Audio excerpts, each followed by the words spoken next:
story of a priestess of Artemis. And she was bathing in a secluded pool in the forest.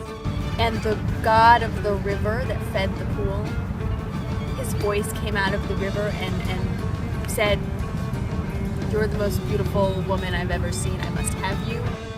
And she's a virgin priestess. She starts running like hell. She does not want anything to do with this guy, and she knows what happens to priestesses who get raped.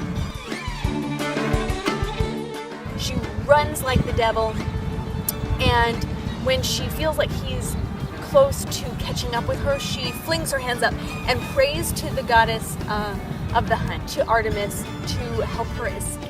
And Artemis takes pity on her and turns her into a cloud. But since Alpheus is a river god, he continues to pursue her in her cloud-like form. She begins to weep and her tears become a river. He follows her in his river shape. She, as a last-ditch effort, dives under the ground and comes back up in Ortygia as a fountain. And they say that her waters mingle with Alpheus's somewhere where the fountain meets the river. Then, much later, when Persephone was abducted by Hades, Demeter she's covering the whole earth to try and find out what happened.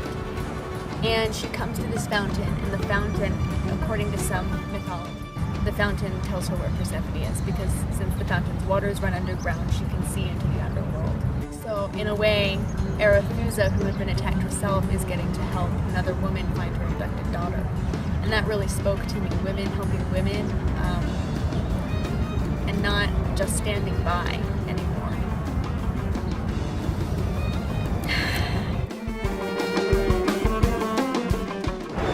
The statistics say that 1 in 4 women in her lifetime will experience violence. That's too many to begin with. In my conversations with women, I found that maybe 6 or 7 out of 10 had an experience. And those experiences, once you hear them shared with you, they're not just numbers on paper anymore. And it's not just one isolated incident. It's trauma that continues.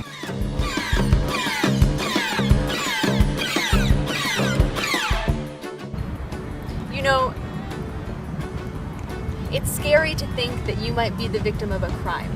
It's scarier to think that you might not be able to get the help and support you need in the aftermath.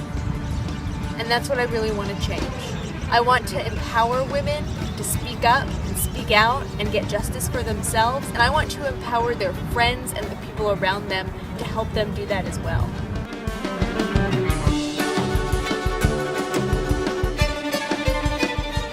Please consider donating. This project can only happen with the help of people like you. Give Arethusa a voice.